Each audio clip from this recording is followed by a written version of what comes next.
Assalamu alaikum wa rahmatullahi wa barakatuh, les sœurs, les frères. J'espère que vous allez bien, Inch'Allah ta'ala. Une petite vidéo en fait concernant le pèlerinage et la retraite spirituelle, i'tikaf, et le pèlerinage, al-Hajj. Que Allah nous le facilite, Amin.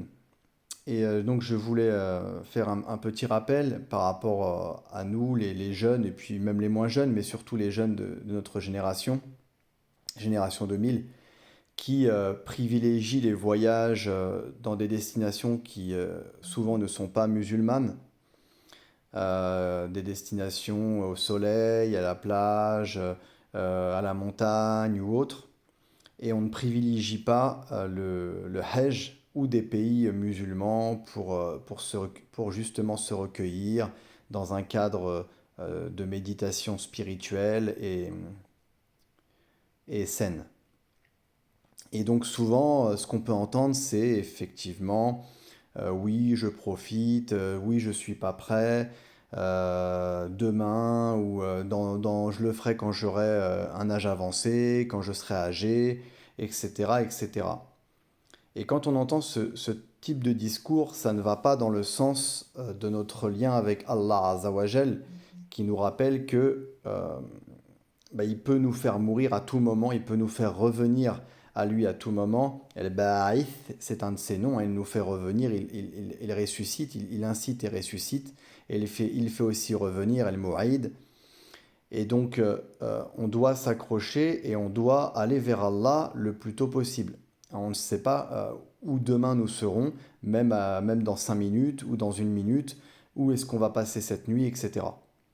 Donc la mort peut venir nous frapper à tout moment. D'ailleurs, le prophète sallallahu alayhi wa sallam avait dit, dans une version rapprochée, que l'huile de Nigel pouvait guérir de toute maladie, sauf de la mort, bien entendu.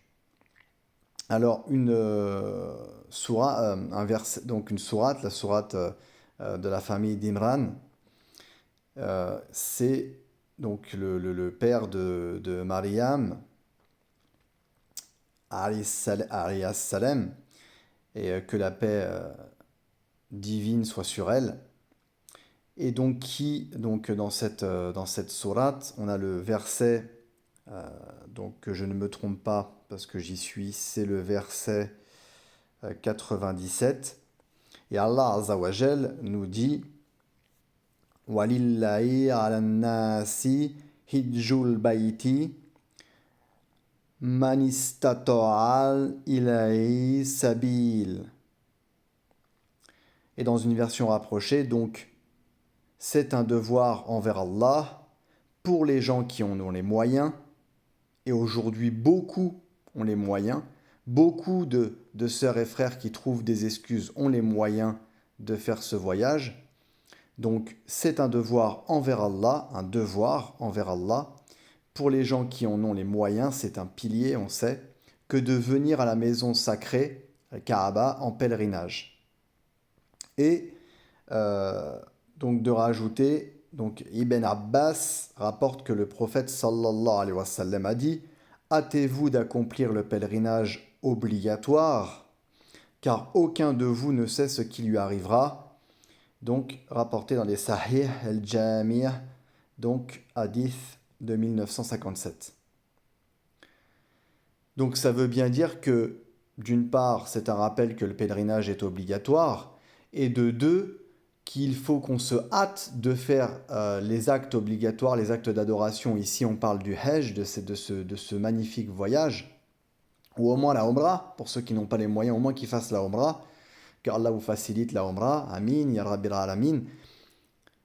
Et aussi, ça nous rappelle aussi qu'on peut partir à tout moment.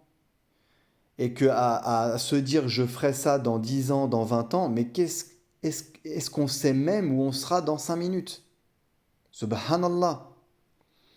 Donc mes sœurs et frères, accrochons-nous à notre lien avec Allah Azawajal, accrochons-nous au tawbah, au repentir, accrochons-nous aux actes d'adoration, ibadat, et accrochons-nous surtout au présent et à la seconde.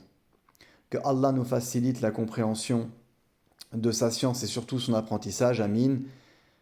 Très belle soirée à vous sur la protection de Allah Azza wa Jal. Prenez soin de vous, Inch'Allah ta'ala.